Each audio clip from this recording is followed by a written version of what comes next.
Hi all of you welcome back to Rama Reddy maths academy. ఇదేంటి అంటే homogeneous linear partial differential equations with constant coefficient. మనం already linear differential equation with constant coefficient ఉన్నప్పుడు F D of why is equal to Q of x format రాసి complementary function ఏంటిది particular ఇంటిగ్రల్లో methods చూసాము, అవునా అండి?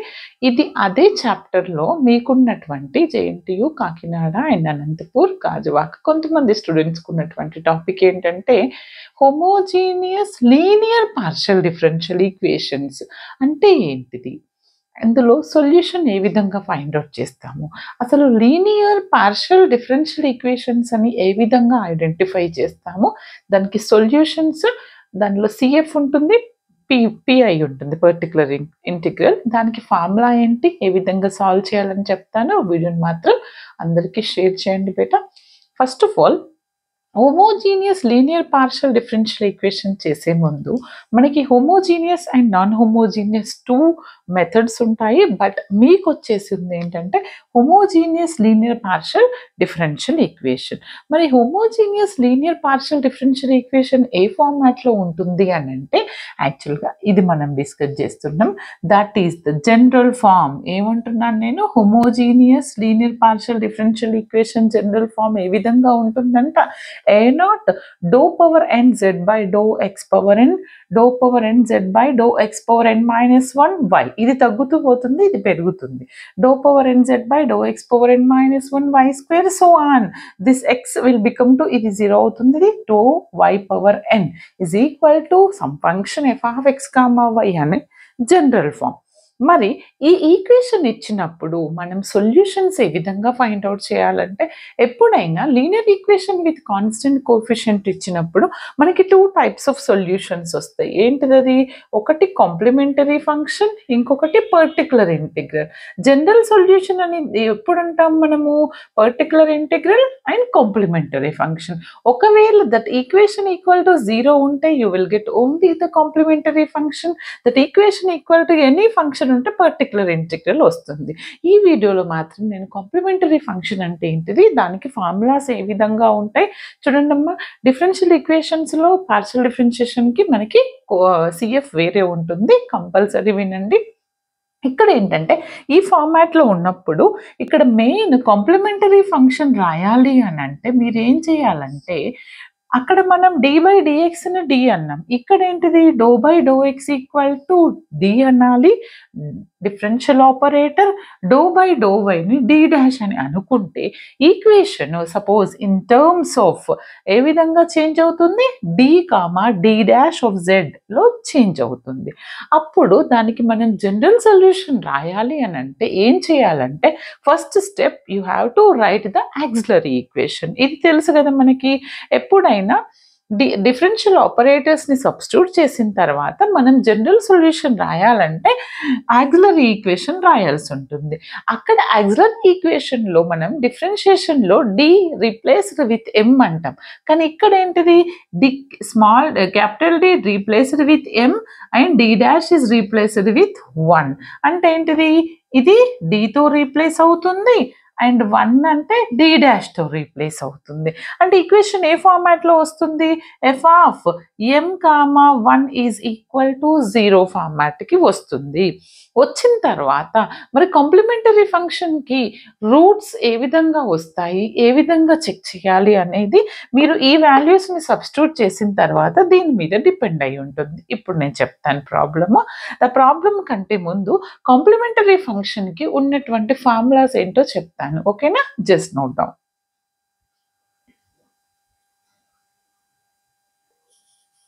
చూడండి అమ్మా, మనకు ఆల్రెడీ డిఫరెన్షియేషన్లో చూసాము, కానీ ఇక్కడ కొంచెం డిఫరెంట్గా ఉంటుంది. Suppose roots of auxiliary equation తీసుకుంటాను నేను.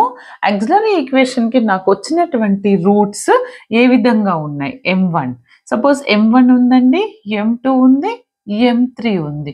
డిఫరెంట్ రూట్స్ వచ్చాయి. Roots are different. రూట్స్ అనేవి నాకు డిఫరెంట్గా వచ్చాయి, ఓకే. మరి what is the solution? Roots అనేవి డిఫరెంట్గా వచ్చినప్పుడు నాకు కాంప్లిమెంటరీ ఫంక్షన్ చూడండి అమ్మా, equation in terms of d y by డిఎక్స్లో ఉంటే మనం y ఈక్వల్ టు అంటాం, doe z by doe x అంటే z ఈక్వల్ టు అంటాం. జనరల్గా సొల్యూషన్ ఇక్కడ జెడ్లో రాస్తాము. Okay, solutions are complementary function అంటే ఏంటిది జెడ్సి. దాన్ని ఎలా రాస్తామంటే ఇక్కడ f1 into y plus m1x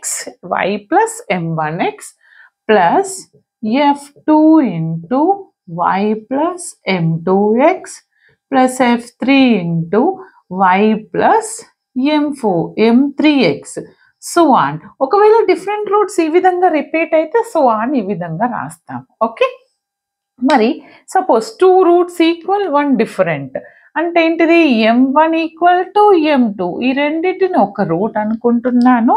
okay, m3 అనేది నాకు డిఫరెంట్ రూట్. ఈ రెండు ఒకటే బట్ దిస్ ఇస్ డిఫరెంట్. అప్పుడు అప్పుడు నాకు కాంప్లిమెంటరీ ఫంక్షన్ ఏమొస్తుంది అని అంటే z value zc or yc or ఇచ్చినటువంటి variable value. Okay, f1 y plus m1x plus x into f2 y plus m2x అంటే ఇక్కడ x మనకు తెలుసు కదా, అక్కడ c1x plus c1 plus c2x 2 roots equal అయినప్పుడు ఇది మన డిఫరెంట్ రూట్కి as usual f3 y plus m3x so on ఈ విధంగా రాస్తాం. మరి all are different, m1 m2 m3 all are different. Just second, అన్నీ నాకు డిఫరెంట్. ఇంకొకటి ఏంటంటే ఇక్కడ m1 m2ని m అనుకుంటాం కదా, ఇది m అనుకోండి లేదా m1 అనుకోండి అన్నింటిని, లేదా ఒక m అనుకోండి. ఓకే, తర్వాత మరి రూట్స్ 3 నాకు ఈక్వల్ వచ్చినాయి m2 m3. అప్పుడు ఎలా రాస్తాను సొల్యూషన్ అని అంటే f1 y plus m1x plus x into f2 y plus m1x or m2x అవే కదా, ఇక్కడ 1 వచ్చింది అక్కడ 1 వచ్చింది, ఇక్కడ 2 వచ్చింది ఇక్కడ 2 వచ్చింది different. Okay, plus X square just ఇలా ఎక్స్ స్క్వేర్ ఈ విధంగా యాడ్ అవుతుంది. ఓకే, m3 సో ఆన్ ఈ విధంగా రాయాల్సి ఉంటుంది. ఇప్పుడు ప్రాబ్లం తీసుకొని ఎక్స్ప్లెయిన్ చేస్తాను. Okay, just note down.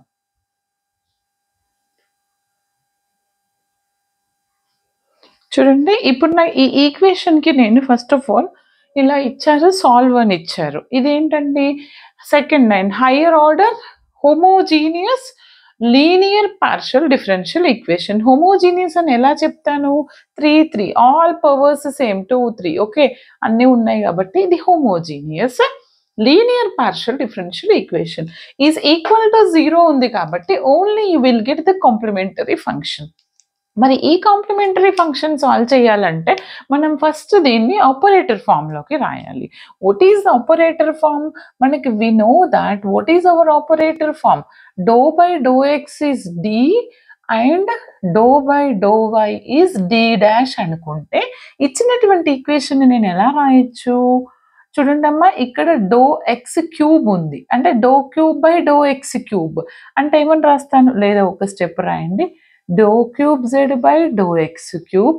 ఇక్కడ స్క్వేర్ ఉంది కాబట్టి దీన్ని స్క్వేర్లో first doe square by doe x square ఒకటి రాసి and doe by doe y of u ఈ విధంగా ఉంటుంది. అవునా, మీకు అర్థం కావడానికి చెప్తున్నాను అంతే. అంటే doe cube u by this, తర్వాత doe square by doe y square doe by doe x into u. ఇదేంటిది, ఇది same doe cube u by. Okay, నేను ఇది జెడ్లో తీసుకుంటే ఈక్వేషన్ మొత్తం జెడ్, నాట్ యూ బెట, ఇది జెడ్ మొత్తం జెడ్ అండి ఇది. ఓకే, జెడ్లో ఉంది, ఏం లేదు మనకి function. Okay, function in terms of Z equal to 0. మనకి ఏమని చెప్తున్నాను, doe by doe x is treated as capital D అనుకుంటే నాకు ఇప్పుడు ఇది ఏమవుతుంది, this is nothing but D cube ఏమవుతుందండి, D cube z plus 2 into ఇదేమవుతుంది డి స్క్వేర్, ఇదేమవుతుంది డి డాష్ అవుతుంది. Okay, minus doe by doe y square. First D రాద్దాం. డి, ఇది డి అవుతుంది, ఇది డి డాష్ స్క్వేర్ అవుతుంది into Z. 2 into D dash cube into Z equal to 0. బాగా చూస్తే ఆపరేటివ్ ఫార్మాట్ అంటే F D of why is equal to something. ఇక్కడ ఏంటిది F Z comma Z dash is equal to 0.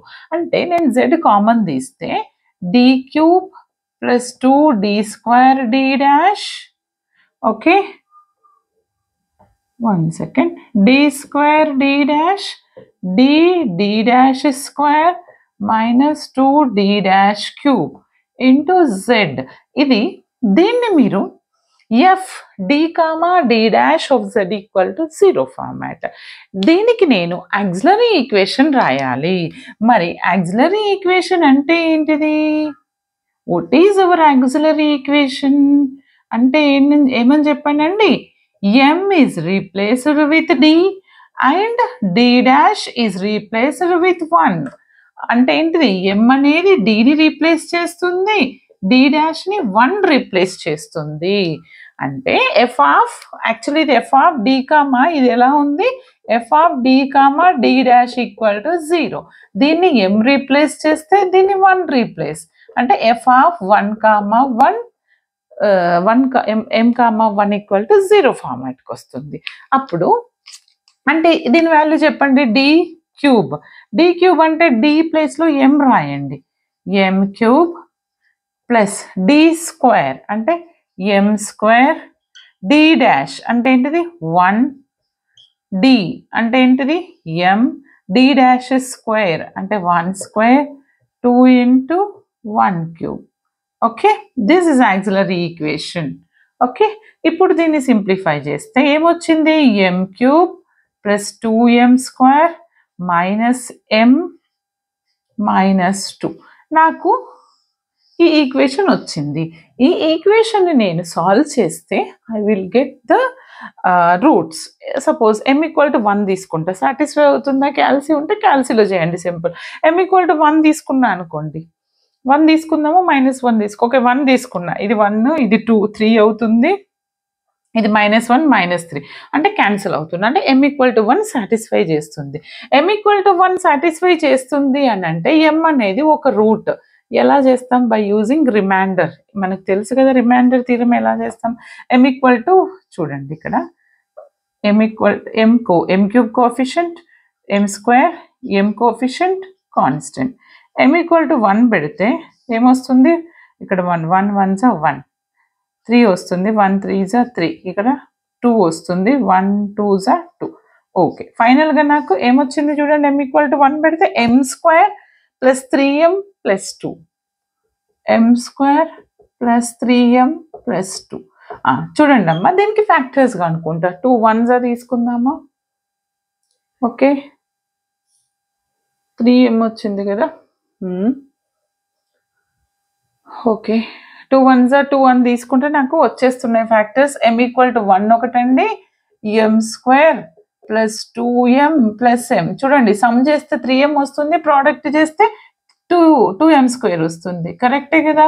ఒకటి m equal to 1 బేటా, ఇక్కడ m common తీసేస్తే m plus 2 plus 1 common తీసేస్తే m plus 2. అంటే ఇక్కడ నుంచి నాకు ఒకటి m ఈక్వల్ టు 1 వచ్చింది, ఇక్కడ నుంచి m ప్లస్ 1 ఈక్వల్ టు 0 ఒకటి వచ్చింది, and m plus 2 equal to 0. And what are the m values? ఒకటి 1 వస్తుంది, ఇక్కడ m ప్లస్ 1 ఈక్వల్ టు 0 అంటే m ఈక్వల్ టు -1 వస్తుంది, m plus 2 equal to 0 means m equal to -2. Okay, now I got 3 different roots.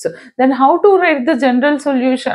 Complementary own general solution అంటే only CFA వస్తుంది, దీనికి equal to 0 ఉంది కదా. బట్ అది కూడా ఎందులో వస్తుంది? Z లో ఉంది కాబట్టి what is the general solution for this? Z equal to 3 different roots వచ్చినప్పుడు ఏంటిదండి మనకి జనరల్ సొల్యూషన్? రాసుకోండి కావాలంటే. 3 different roots వచ్చినప్పుడు మనకి జనరల్ సొల్యూషన్ ఏమవుతుంది అని అంటే, ఇందాక చెప్పాను కదా z ఈజ్ ఈక్వల్ టు ఏమొస్తుందండి? f1y plus m1x f2y plus m2x and next f3y plus m3x. Okay, ఇప్పుడు నాకు సొల్యూషన్ ఏమొస్తుంది అని అంటే చూడండి, సొల్యూషన్ ఏమొస్తుంది, f1 as it is y plus what is our m1 1 y plus 1 into x, x plus f2 y plus what is our m2 minus 1. You can consider any one. Okay, minus 1 into x is minus x అవుతుంది plus f3 into then what is the remaining m3 minus 2 minus 2x అవుతుంది. Okay, this is my required general solution of the given problem. దీన్నే నేను ఇంకేమంటాను, complementary function RZC అని కూడా అంటాము. అర్థమైంది కదా. తర్వాత క్లాసెస్లో మనకి దీని మీద పర్టికులర్ ఇంటిగ్రల్ ఏ విధంగా చేయాలి 3 to 4 మెథడ్స్ ఉన్నాయి, అవి నేను మీకు చెప్తానండి. బట్ వీడియోని మాత్రం అందరికీ షేర్ చేయండి, నాతో పాటు మీరు సాల్వ్ చేయండి, క్లియర్గా అర్థమవుతుంది. All the best, thanks for watching.